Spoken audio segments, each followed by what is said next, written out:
Tarot reading for this week is coming from Next World Tarot, Christy C. Road. Let's pull a card for the week. It is May 14th, and I'm looking forward to this week. I'm focusing on rest and recovery for myself, and I want to share a message with you.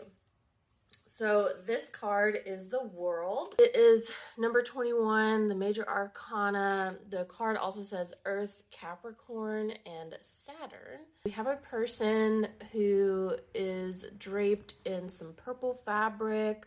They're wearing a blue top. They're bearded. They're a brown person. They're holding a banner or a flag, and they're kind of kneeling in one position. There is a snake eating its tail behind them.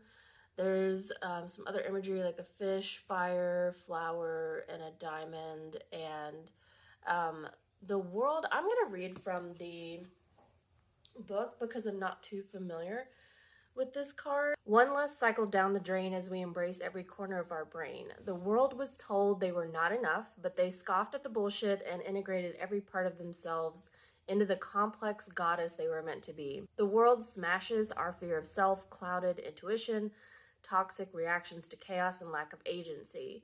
Our eyes are now open to truth within outside communities, within systems of oppression, and within ourselves. The world is a time when we are able to rise above our trauma, our own mistakes, and honor our self-worth, as our consciousness is elevated and strong enough to fight and willing to survive. The world has access to all of their gifts, as their past, present, and future is finally integrated in one body.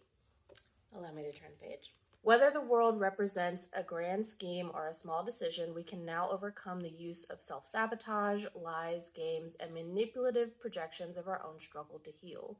The world is prone to direct action, direct truth, and direct responsibility. The world is energetically aligned, broad in vision, and willing to listen. The world can see and feel the reality of healing as they walk through the earth in the truest manifestation of themselves. The world asks you to note the synchronized moments that mark the turning point you're in. They ask you to trust what's in progress and bask in what's complete. So that's interesting. I didn't realize it was the last card of the major arcana. And so it's like the completion of the story, right? We started with the Fool, who was crazy enough to believe that something that is never happening or has never happened before can happen and is possible. And so we start with the Fool, and then we journey through the major arcana and end on the World. And we had the Fool a couple of weeks ago, so that's really interesting that this card just came up. So I hope this reading, this message was insightful for you. Let me know in the comments what you thought, what this brought up for you. I'd love to interact. Thanks.